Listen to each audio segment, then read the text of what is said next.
الحمد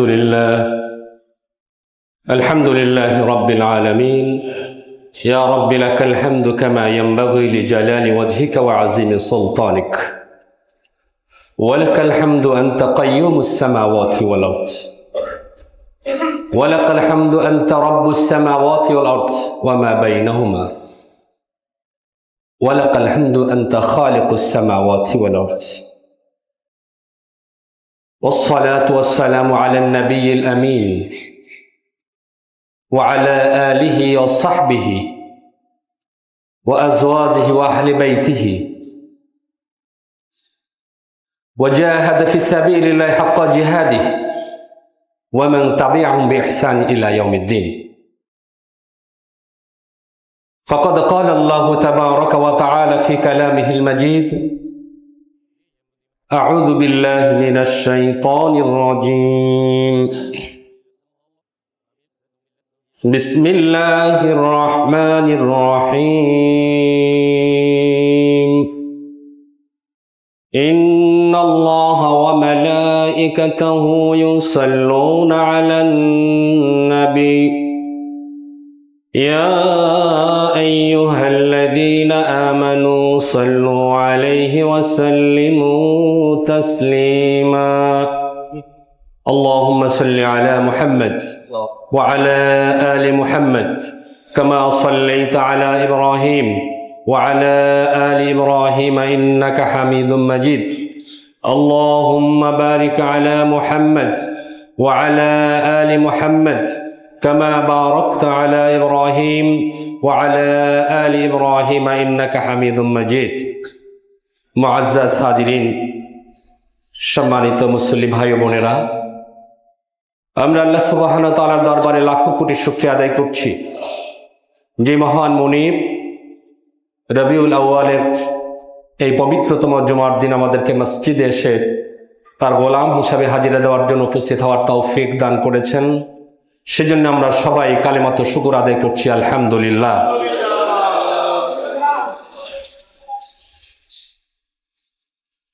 প্রিয় মুসলিম ভাই ও বোনেরা, আজকের রবিউল আউয়াল মাসের এই গুরুত্বপূর্ণ জুমার দিনে আমরা একটি ব্যতিক্রম বিষয় আলোচনা করব রাসূলের সিরাত থেকে। রাসূলের সিরাত নিয়ে আমরা অনেক আলোচনা শুনি, তাই না? রাসূলের জীবনী, সিরাত। আজকের আমি আপনাদের সামনে যে বিষয়টি আলোচনা করতে, সেটা হলো যে আল্লাহর কাছে রাসূলের ভ্যালুসটা কি, আল্লাহর কাছে রাসূলের মর্যাদা কতখানি, এটা আমরা একটু কোরআন থেকে দেখব। কারণ রাসূলের মর্যাদা প্রমাণ করতে গিয়ে অনেক জাল হাদিস তৈরি করা হচ্ছে, অনেক বানোয়াট গল্প বানানো হচ্ছে, কিন্তু আল্লাহ সুবহানাহু ওয়া তাআলা রাসূলকে কিভাবে সম্মানিত করেছেন, কিভাবে মর্যাদাবান করেছেন কোরআনের মাধ্যমে।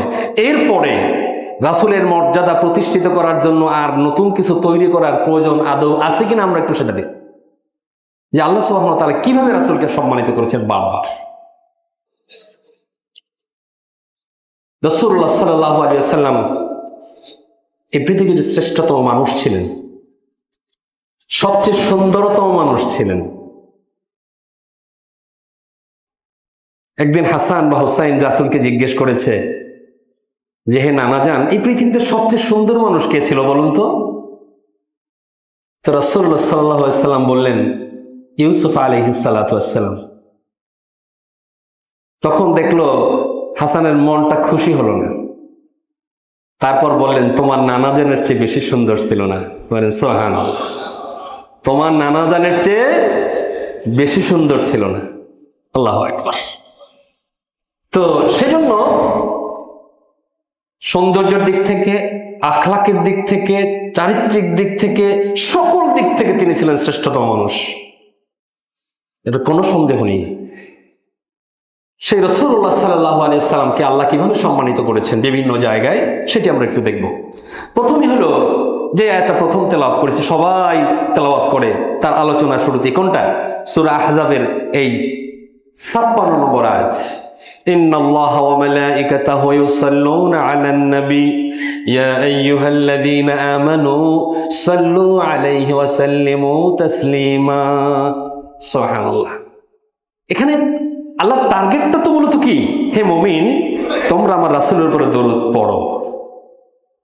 আল্লাহ সুবহানাহু ওয়া তাআলা কিন্তু এই ঘোষণাটা, এই নির্দেশনা দিলেই যথেষ্ট ছিল, কিন্তু তার আগে তিনি বললেন কি, ইন্নাল্লাহা ওয়া মালাইকাতাহু ইউসাল্লুনা আলান নবী, যে তোমাদেরকে কার উপরে দরুদ পড়তে বলছি জানো?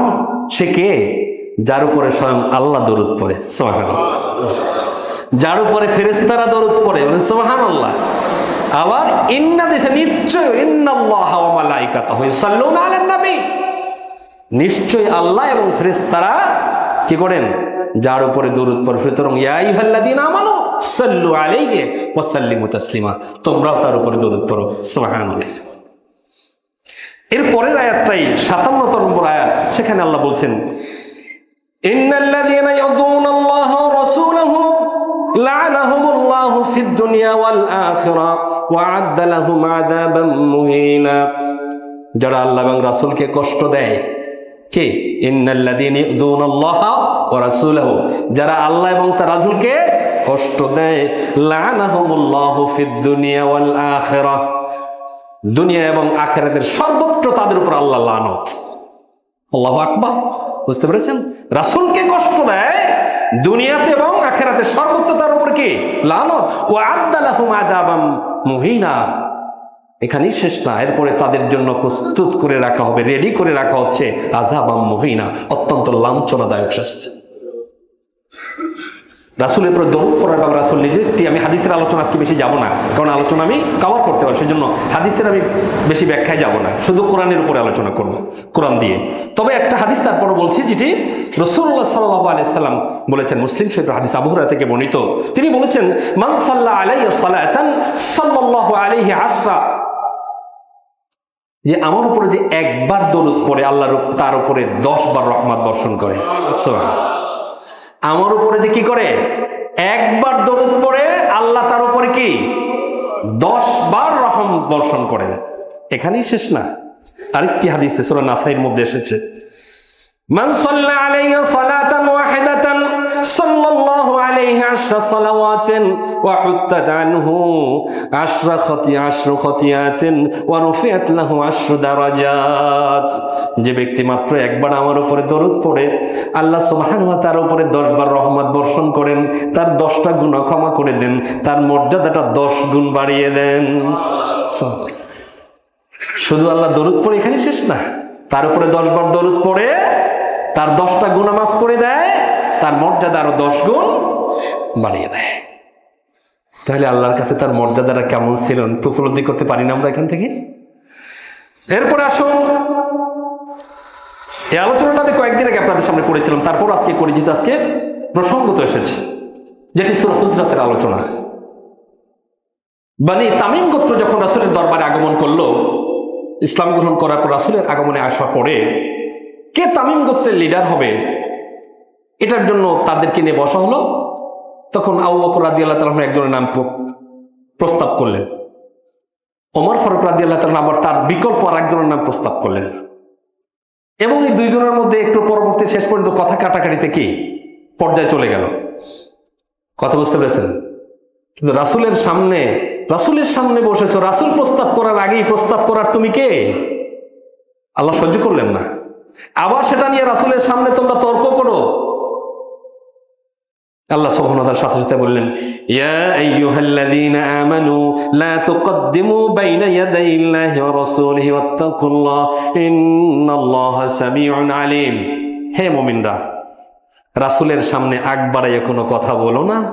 লা তুকদ্দিমু বাইনা ইয়াদাইল্লাহি ওয়া রাসূলি, রাসূলের সামনে বসে রাসূল বলার আগে রাসূল প্রস্তাব করবে, কে করছে? তুমি কেন, তোমরা কেন এটা নিয়ে আগে ভাগে এই কথা বলছো?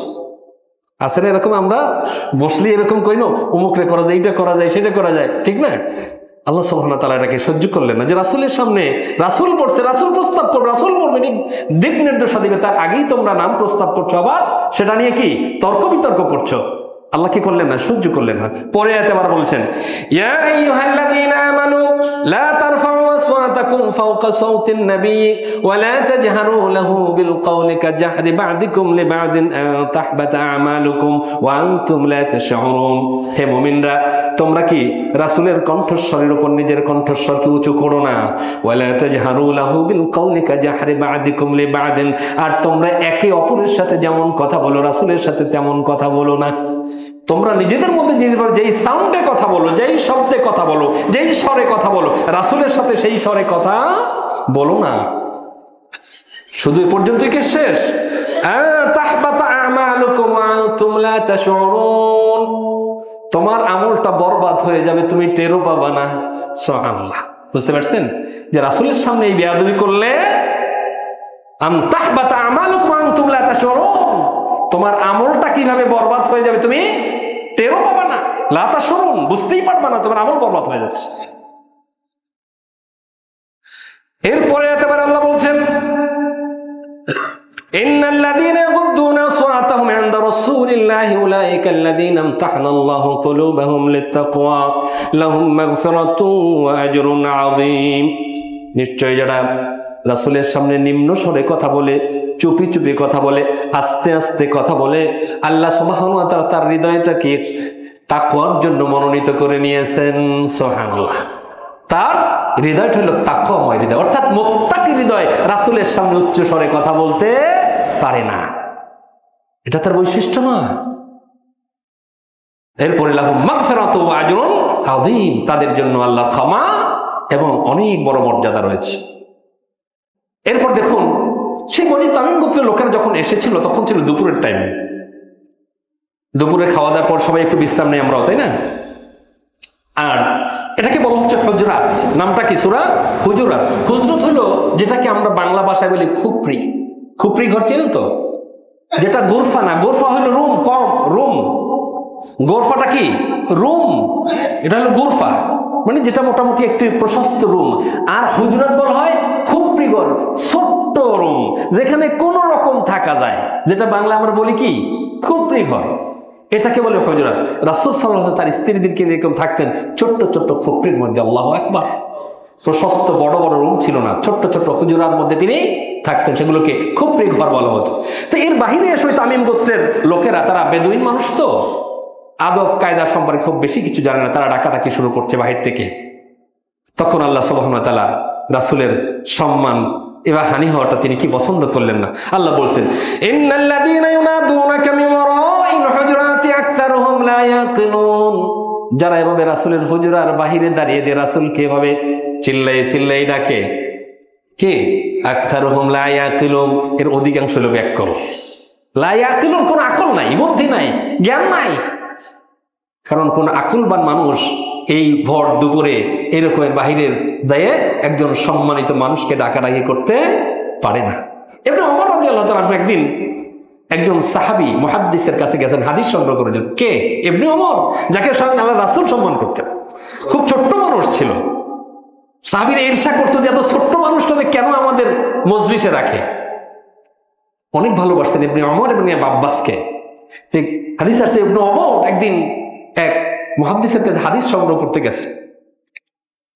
তো ওই মুহাদ্দিস বেরিয়ে আসলেন অনেকক্ষণ পরে এসে বললেন হ্যাঁ ইবনে ওমর তুমি কখন এসেছো তিনি বললো যে আমি প্রায় 2-3 ঘন্টা হয়ে এসেছি কত 2-3 ঘন্টা হয়ে এসেছি তুমি আমাকে ডাকলে না কেন তুমি আমাকে ডাকলে না কেন তিনি বললেন ইন্নাল্লাযীনা ইউনাদুনাকা মিন ওয়ারাইল হুজুরাতি আকতারুহুম লা ইয়াকিলুন কারণ কোন সম্মানিত মানুষকে এরকম ডাকাডাকি করাটা আল্লাহ পছন্দ করে এটা ব্যাককল মানুষের কাজ কোন আকলবান মানুষ এটা করতে পারে না সাহাবী ইবনে ওমরের কপালে চুমু খেয়ে তাকে জড়িয়ে ধরলেন বাবা তুমি সত্যি খলিফাতুল মুসলিমিন ওমর ইবনে খাত্তাবের সুযোগ্য সন্তান কিন্তু আমরা যাই একটু বেশি সময় লাগলে তারপরে কি করে ফেলি অবস্থা খারাপ করে ফেলি চিল্লাচিল্লি তারপর আবার কত মন্তব্য হ্যাঁ আমাদের সময় দাম নাই উনি ঘুমাইয়া আছে আমরা কতক্ষণ ধরে দাঁড়িয়ে আছি তাই না বিভিন্ন রকম মন্তব্য কি আমরা করি এরপর সর্বশেষ কথা যেটা বলেছে ওয়ালাউ আন্নাহুম সাবারু হাত্তা তাখরুজা ইলাইহিম লাকানা খায়রান লাহুম ওয়াল্লাহু গফুরুর রহিম সমাধান দিয়ে দিয়েছে ওয়ালাউ আন্নাহুম সাবারু হাত্তা তাখরুজা ইলাইহিম যদি তারা একটু ধৈর্য ধারণ করে অপেক্ষা করত তুমি বের হয়ে আসা পর্যন্ত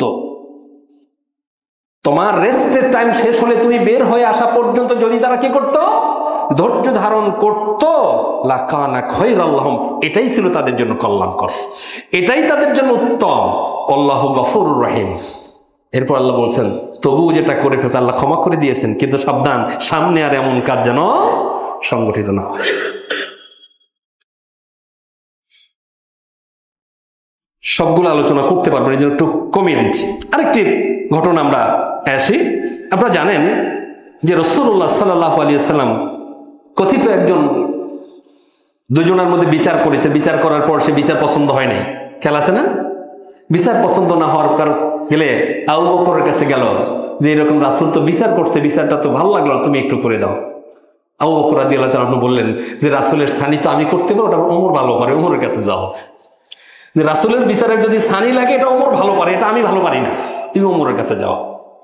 ওমরের কাছে যাওয়ার পরে ওমর বলে রাসূল বিচার করছে, এটা পছন্দ হয় নাই, সানি করতে আসছে আমার কাছে, ফেলে বস।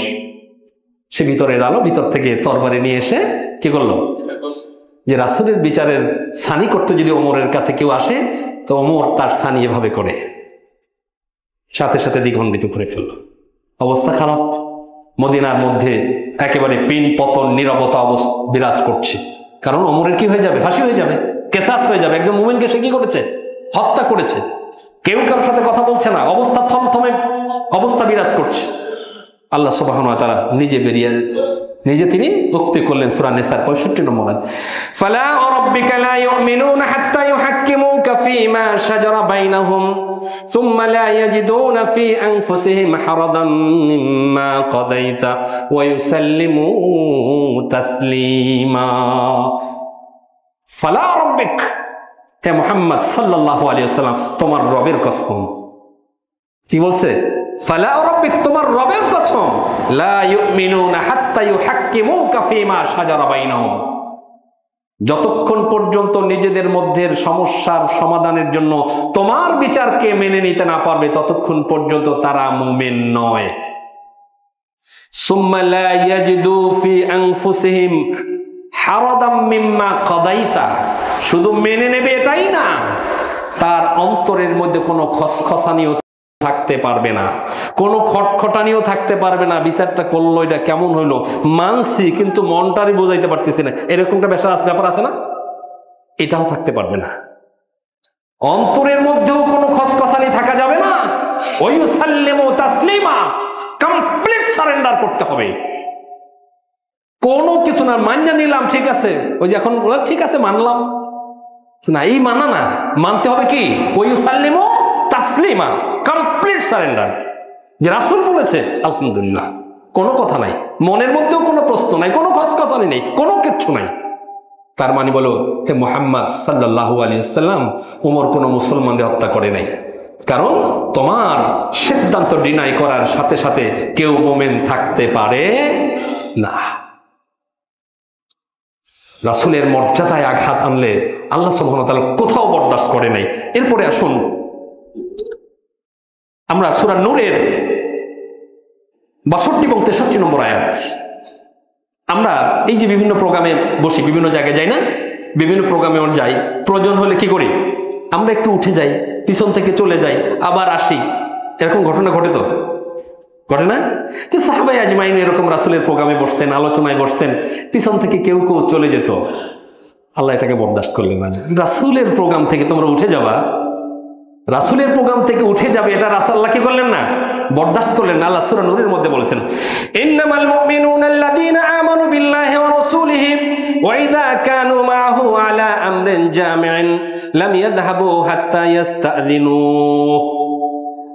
হে রাসূল সাল্লাল্লাহু আলাইহি ওয়াসাল্লাম, মুমিন তো তারা যারা কোনো কর্মকাণ্ডে আপনার সাথে একসাথে বসে এরপরে লাম ইয়াযহাবু হাত্তা ইস্তাযিনুহু, তুমি অনুমতি না দেওয়া পর্যন্ত সেখান থেকে উঠে যায় না।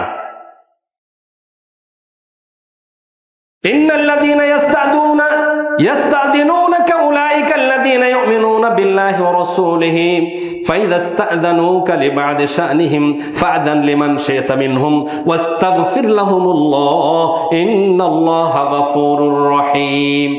এরপর বলছে মুমিন তো তারাই যারা তার প্রয়োজনে রাসূলের কাছে অনুমতি চায়। কি চায়? আস্তে করে চলে যায় না, কি করে? রাসূলের কাছে অনুমতি চায়। আর রাসূলকে বলছে, হে আল্লাহর রাসূল, তাদের কোনো প্রয়োজনে যদি তারা তোমার কাছে অনুমতি চায় তাহলে ফাযান লিমান শিতা, তুমি যাকে ইচ্ছা তাকে অনুমতি দিতে পারো। তার মানে অনুমতি দেওয়াটা তোমার ব্যাপার।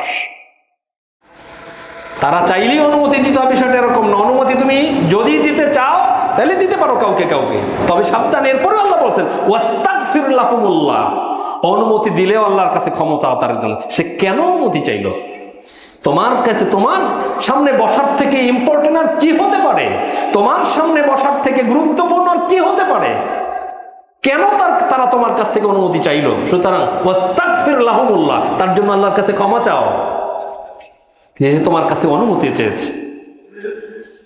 ইন্নাল্লাহা গফুরুর রহিম, ইতিপূর্বে যা হয় সেটা আল্লাহ ক্ষমা করেছেন, কিন্তু সামনে যেন আর না হয়। পরে একটা দেখেন আরো গুরুত্বপূর্ণ, ওয়ালা তাজআলু দুআআর রাসূলি বাইনাকুম কাদুআই বা'দিকুম বা'দান قد يعلم الله الذين يتسللون منكم لواذا।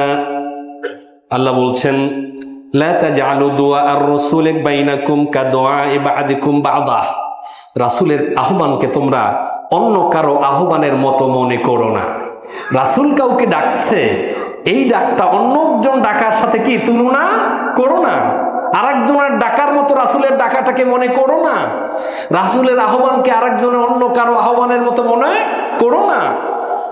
এরপর কদ ইয়ালামুল্লাহ,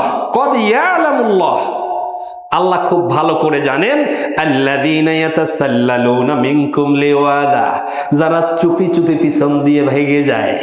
আল্লাহু আকবার। যারা চুপি চুপি পিছন দিয়ে ভেগে পড়ে আল্লাহ তাদেরকে খুব ভালো করে চিনেন। কথাটা খেয়াল করছেন? কি বলছেন? কদ ইয়ালামুল্লাহু আল্লাযীনা ইয়াতাসাল্লালুনা মিনকুম লিওয়াদা,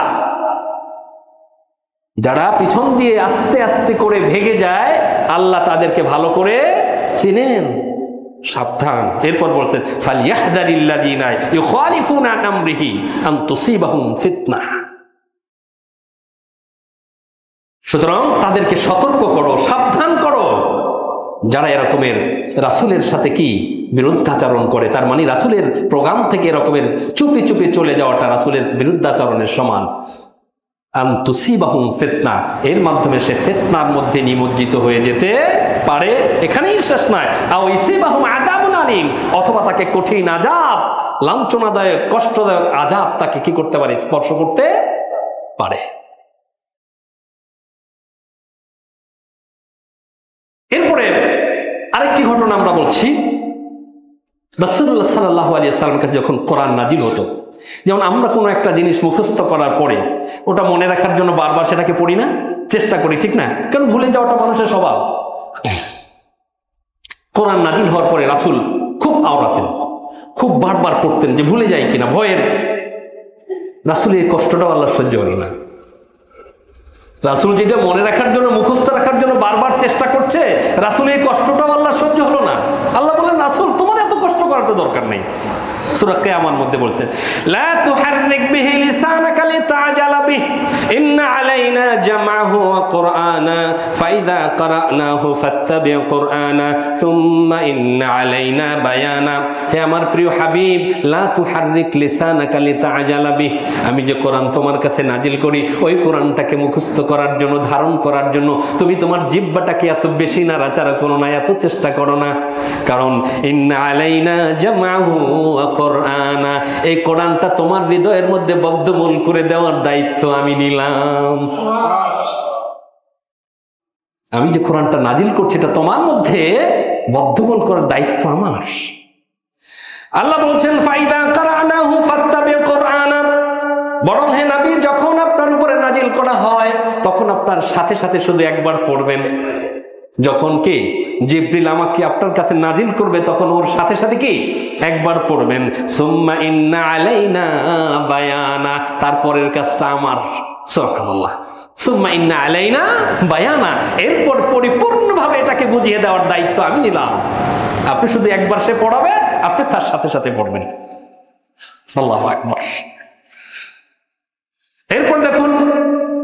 ছোট্ট একটা সূরা যেটা আমরা সবাই জানি, ইন্না আ'তাইনাকাল কাউসার ফাসাল্লি লিরাব্বিকা ওয়ানহার ইন্না শানিআকা হুয়াল আবতার।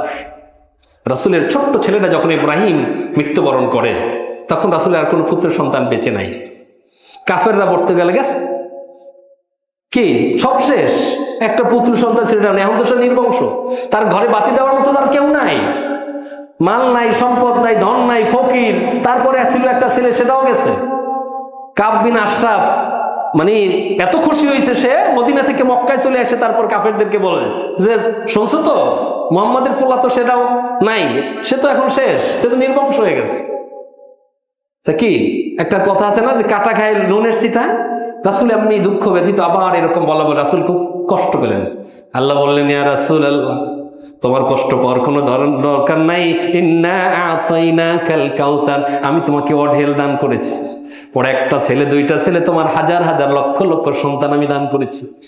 একজন সন্তান তার পিতাকে হত্যা করে সম্পদের জন্য, একজন সন্তান তার পিতাকে হত্যা করে ক্ষমতা নেওয়ার জন্য, একজন সন্তান বড় হওয়ার পরে তার মা বাবাকে বৃদ্ধাশ্রমে পাঠায়, কিন্তু তোমাকে আমি এত লক্ষ লক্ষ সন্তান দান করলাম, কিয়ামত পর্যন্ত যারা তোমার জন্য জীবন দিতে রাজি।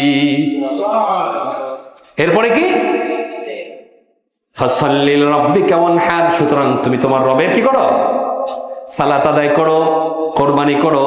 ইন্না শানিআকা হুয়াল আবতার, বরং তোমার শত্রুরাই নির্বংশ, ওরাই লাশ কাটা, ওদের কিচ্ছু নাই।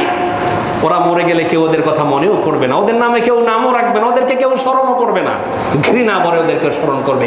ইন্না শানিআকা হুয়াল আবতার, তোমার শত্রুরাই নির্বংশ, তোমার শত্রুরাই লাশ কাটা, তুমি নও। আল্লাহ রাসূলকে আল্লাহ সান্ত্বনা দিয়ে বলেন। এরপর দেখুন আরেকটি সুন্দর ঘটনা থেকে, রাসূলুল্লাহ সাল্লাল্লাহু আলাইহি ওয়াসাল্লাম যখন জায়নাব বিনতে জাহাজকে বিয়ে করলেন, তখন অলিমার আয়োজন করলেন। কি করলেন? বিয়ের সময় অলিমার আয়োজন করা হয় না? অলিমার আয়োজন করার পরে রাসূল সাল্লাল্লাহু আলাইহি সাল্লামের ঘরে এসে সাহাবীরা বসে থাকলো, অলিমা খেলো, অনেকে চলে গেল, শেষ পর্যন্ত দু তিনজন লোক বসে বসে গল্প করতেছিল সাহাবীরা। বিয়ের রাত, আগেই বলেছি, অনেক বড় বেশি ঘর বাড়ি তো ছিল না, যে একটা ড্রয়িং রুম আছে, একটা গেস্ট রুম আছে, একটা বেডরুম আছে, এইরকম আমাদের মতো ফ্ল্যাট বাড়ি তো ছিল না, ছোট্ট ছোট্ট খুফরির মধ্যে তারা থাকতেন। এখন খাওয়া দাওয়া করে বসে বসে গল্প করছে। রাসূল কি করবে, কিছু বলতেও তো পারছেন, কারণ মেহমান দাওয়াত দিছে, বলতে তো পারে না ভাই খাওয়া দাওয়া শেষ, যাও, তাই না, বলা তো যায় না। রাসূল বের হয়ে গেলেন, আয়েশার ঘর থেকে ঘুরে আসলেন, ঘুরে এসে দেখে এখনো বসে গল্প করছে। এরপরে আবার বের হলেন, ঘোরাফেরা করে তারপরে এসে দেখেন তারা চলে গেছে। তারপর রাসূল ঘরে ঢুকলেন, রাসূল কষ্ট পেলেন, কিন্তু আল্লাহ এটাকে সহ্য করলেন না। আল্লাহ বলছেন, ইয়া আইয়ুহাল্লাযীনা আমানু লা তাদখুলু বুয়ুতান নাবী ইল্লা আন ইউযানা লাকুম ইলা তাআমিন গায়রা নাদিরিনা ইনাহু। হে মুমিনরা, আল্লাহর রাসূল যদি কখনো তোমাদের জন্য খাওয়ার দাওয়াত দেয়, তখন খাওয়ার কি প্লেট তৈরি হওয়ার আগে সেখানে গিয়ে আগে থেকে বসে থেকেও না, বুঝলেন নাই? খাওয়া রেডি হওয়ার আগে আমরা কি আগে থেকে যাই বসি না? যেমন বিশেষ করে এখনকার বর্তমান যুগের যে কিছু হোটেল তো আছে, আগে আপনি যাবেন, তারপর অর্ডার করবেন, তারপর বানাবেন, তাই না? বা এরকম কেউ দাওয়াত দিলে একটু আগে ভাগে যাই গল্প করি তারপরে। কিন্তু আল্লাহ কি বলছেন, রাসূল যদি তোমাদেরকে দাওয়াত দেয়, তাহলে তার খাবার প্রস্তুত হওয়ার আগে সেখানে গিয়ে বসে থেকো না। তারপর বলছেন, ইযা দুঈতুম ফাদখুলু ফাইদা তুইমতুম ফান্তাশিরু, এরপর যখন তোমাদেরকে খাবার জন্য ডাকে তখন প্রবেশ করো। ফাইদা তুইমতুম ফান্তাশিরু, আর খাবার শেষ হলে সাথে সাথে চলে যাও। খাবার শেষ হলে কি করো? সাথে সাথে চলে যাও। ওয়ালা মুস্তানিসিনা লিহাদিস, গল্প গুজবে বসে যেও না। ওয়ালা মুস্তানিসিনা লিহাদিসিন, গল্প গুজব করতে বসে যেও না। ইন্না যালিকুম কানা ইউদিন নাবিয়্যা, এটা রাসূলকে খুব কষ্ট দেয়, এটা রাসূলকে কি করে? খুব কষ্ট দেয়, যেটা আমি সহ্য করতে পারি না। ফায়াস্তাহি মিনকুম, তিনি তোমাদেরকে বলতে লজ্জা পান, কিন্তু আল্লাহু লা ইয়াস্তাহি মিনাল হক, কিন্তু আল্লাহ সত্য বলতে কোনো লজ্জা বোধ করেন। রাসূল তোমাকে লজ্জায় বলতে পারে নাই, কিন্তু আমি আল্লাহ কাউকে লজ্জা করি না। লা ইয়াস্তাহি, আল্লাহু লা ইয়াস্তাহি মিনাল হক, আল্লাহ সত্য বলতে লজ্জাবোধ করেন না। সুতরাং তোমরা এমনটা করে রাসূলকে কষ্ট দেবে না। আল্লাহু আকবার। এরপর আসুন দেখুন আরেকটি আয়াত, সময় মনে হয় আমার কভার করবে না, ছোট্ট দুইটা জিনিস বলবো, সবগুলো বলতে পারবো না। সূরা জুমার মধ্যে দেখুন, আমরা আজকে এখন খুতবা দিচ্ছি কখন? জুমার আগে না? প্রথমে এই জুমার খুতবাটা ঈদের খুতবার মতো পরে ছিল। কি ছিল? ঈদের খুতবার মতো জুমার নামাজের পরে খুতবা হতো। কিন্তু রাসূলুল্লাহ সাল্লাল্লাহু আলাইহি ওয়াসাল্লাম একদিন খুতবায়, এখনো দেখবেন জুমার পরে কি সুন্দর মার্কেট বসে না, শপিং মল, এখানে এমন কিছু নাই যা পাওয়া যায় না। কথা বুঝতে পেরেছেন? তো জুমার পরে যখন এরকম মার্কেট বসে, দেখা গেল রাসূলুল্লাহ সাল্লাল্লাহু আলাইহি ওয়াসাল্লাম জুমার নামাজ শেষ করে খুতবা দিচ্ছেন, সাহাবীরা একে একে সব প্রায় চলে গেছে। মাত্র 12 জন সাহাবী ছিল। হাদিস আছে কয়জন? মাত্র 12 জন সাহাবীদের সবাই চলে গেছে। আল্লাহু আকবার। আল্লাহ এটাকে সহ্য করলেন না। আল্লাহ বলছেন, ওয়াইদা রাআউ তিজারাতান আও লাহওয়ান ফাদ্দু ইলাইহা ওয়া তারাকুকা কাইমা কুল মা ইনদাল্লাহি খায়রুম মিনাল লাহওয়ি ওয়া মিনাত তিজারা ওয়াল্লাহু খায়রুর রাযিকিন। ওয়াইদা রাআউ তিজারাতান আও লাহওয়া, যখন তারা কি দেখলো? ব্যবসা বাণিজ্য দেখলো, জিনিসপত্র দেখলো, খেলতামাশার জিনিস দেখলো, তখন লাংফাদ্দু এনফাদ্দু ইলাইহা, সেদিকে চলে গেল। ওয়া তারাকুকা কাইমা, তোমাকে দাঁড়া করাইয়া রাখা। সুবহানাল্লাহ। তোমাকে খুতবার মঞ্চে দাঁড়া করাই রাখে তারা কেনাকাটা করতে চলে গেল। আল্লাহ এটাকে মাইন্ড করলেন দারুণ ভাবে। আল্লাহ বলছেন, কুল মা ইনদাল্লাহি খায়রুম মিনাল লাহবি ওয়া মিনাত তিজারা।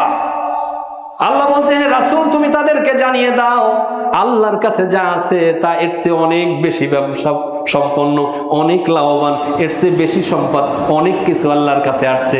আর তোমরা দারিদ্র্যের ভয় করছো, রিজিকের ভয় করছো। আল্লাহ বলছেন, আল্লাহু খায়রুর রাযিকিন। উত্তম রিজিক দাতা কে? উত্তম রিজিক দাতা কে? একটু পরে গেলে ভালো মাছটা পাবা না, একটু পরে গেলে ভালো জিনিসটা পাবা না।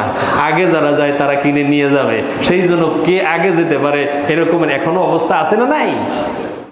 রাসূলকে দাঁড়া করে এভাবে চলে গেল, আল্লাহ সহ্য করলেন না। সর্বশেষ ঘটনা, 2-1 মিনিট বেশি হতে পারে, সমস্যা নাই তো, 1-2 মিনিট শেষটা পড়ছি। আরো কয়েকটা ছিল, কিন্তু এইটা পড়া খুব বেশি ইম্পর্টেন্ট, মনে করতে বলা দরকার। সূরা আহজাবের 28 এবং 29 নম্বর আয়াত। রাসূলের সংসারটা খুব স্বাচ্ছন্দ্যে যায় না, আমরা জানি, তাই না? একটু কষ্ট গেছে, অনেক কষ্ট করেছে রাসূলের সহধর্মীরা। একবার তারা সবাই মিলে রাসূলের কাছে গেল যে আমরা এত কষ্ট আর করতে পারবো না, আমাদের ভরণ পোষণ বাড়াই দিতে হবে। আমাদের কি করতে হবে? হাত খরচ দিতে হবে বেশি। আরো আমাদের বাসায় যে হয় না, হাত খরচ বাড়াই দিতে হবে, এত কষ্ট করে চলতে পারবো না। রাসূল সাল্লাল্লাহু আলাইহি ওয়াসাল্লাম খুব বিষণ্ণ হলেন, মন খারাপ করলেন যে কি করবেন, তার তো এরকম অঢেল ইনকাম ছিল না যে তাদেরকে বেশি ভাবে দিবে। কিন্তু আল্লাহ বিষয়টাকে সহজভাবে নিলেন না। আল্লাহ কঠিন ভাবে বললেন, ইয়া আইয়ুহান নাবিয়্যু কুল লিআজওয়াজিকা ইন কুনতুন্না তুরিদনাল হায়াতাদ দুনিয়া ওয়া যিনাতাহা ফাতাআলাইন উমাত্তিকুন্না ওয়া উসাররিহকুন্না সারাহান জামিলা। হে রাসূল, তুমি তোমার স্ত্রীদেরকে ডাকো, তাদেরকে জিজ্ঞাসা করো, তাদেরকে বলে দাও, ইন কুনতুন্না তুরিদনাল হায়াতাদ দুনিয়া ওয়া যিনাতাহা, তোমরা যদি পার্থিব জীবনের স্বাচ্ছন্দ্য চাও, পার্থিব জীবনের সুখ স্বাচ্ছন্দ্য চাও, তাহলে ফাতাআলাইন, আসো, আমার কাছে আসো। উমাত্তিকুন্না ওয়া উসাররিহকুন্না সারাহান জামিলা, আমি তোমাদেরকে সেই পার্থিব জীবনের ভোগ বিলাসের যা দরকার সবকিছু দেব, সাথে সাথে তোমাকে তালাকনামাটাও দিয়ে দেব। কে বলতে বলছেন? আল্লাহ বলতে বলছেন, ওয়া উসাররিহকুন্না সারাহান জামিলা, এবং তোমাকে আমি একেবারে মুক্ত করে দেব। কত ডেঞ্জারাস কথা বলতে পেরেছেন? মুক্ত করে দেব তোমাদেরকে। এরপরে ওয়াইন কুনতুন্না তুরিদনাল্লাহা ওয়া রাসূলাহু ওয়াদ দারাল আখিরাতা ফাইন্নাল্লাহা আ'আদ্দা লিল মুহসানাতি মিনকুন্না আজরান আযীমা। আর যদি তোমরা পরকাল চাও, আল্লাহ এবং রাসূলকে চাও, তাহলে ধৈর্য ধারণ করতে হবে। তাহলে ফাইন্নাল্লাহা আ'আদ্দা লিল মুহসানাতি মিনকুন্না আজরান আযীমা, তোমাদের মধ্যে যারা ধৈর্য ধারণ করবে সেই সমস্ত সৎকর্মশীলদের জন্য আল্লাহ এর চেয়ে অনেক বেশি মর্যাদা এবং পুরস্কার রেডি করে রেখেছেন। বুঝতে পেরেছেন?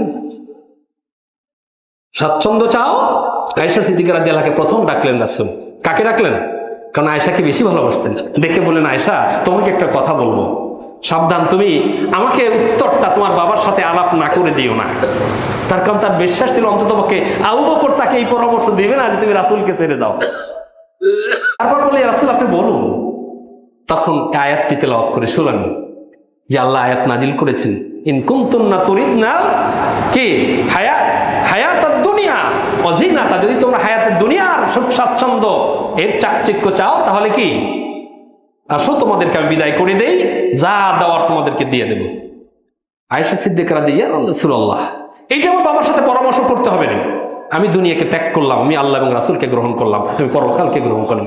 সুবহানাল্লাহ।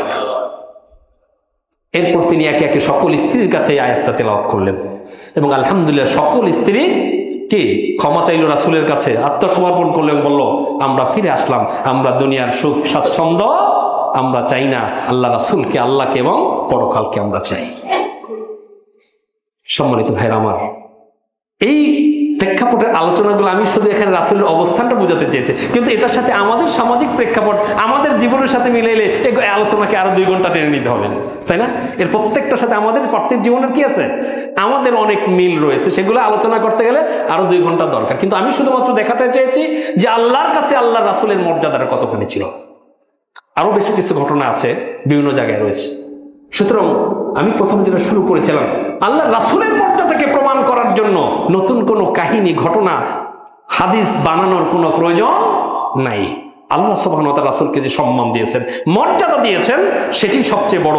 সবশেষে যেটি বলবো যে তাকে ভালোবাসা, সম্মান, মর্যাদার ক্ষেত্রে আল্লাহ সূরা আরাফের মধ্যে বলেছেন, ফাল্লাযীনা আমানু বিহি ওয়া আযযারুহু ওয়া নাসারুহু ওয়াত্তাবাউন নূরাল্লাযী উনজিলা মাআহু উলাইকা হুমুল মুফলিহুন। যে রাসূলকে ভালোবাসার মানেটা হলো ফাল্লাযীনা আমানু বিহি, তার প্রতি ঈমান আনতে হবে, ওয়াজ্জারুহু তাকে সম্মান করতে হবে, ওয়ানাসারুহু তাকে সাহায্য সহযোগিতা করতে হবে, ওয়াত্তাবাউন নূরাল্লাযী উনজিলা মাআহু এবং রাসূল যেটা নিয়ে এসেছেন এটাকে গ্রহণ করতে হবে। এটা যদি করো, তারপরে বলছেন উলাইকা হুমুল মুফলিহুন, তারাই সফলকাম। সুতরাং আসুন আমরা রাসূলকে শুধুমাত্র মুখে ভালোবাসবো না, আমরা কি করব? রাসূলকে অনুসরণ করব, আনুগত্য করব, তাকে সম্মান করব এবং তার হাদিসকে আমরা সম্মান করব, তার প্রত্যেকটা কাহিনী, ঘটনা থেকে আমাদের জীবনে শিক্ষা গ্রহণ করব ইনশাআল্লাহ। আল্লাহ সুবহানাহু ওয়া তাআলা আমাদেরকে তৌফিক দান করুন।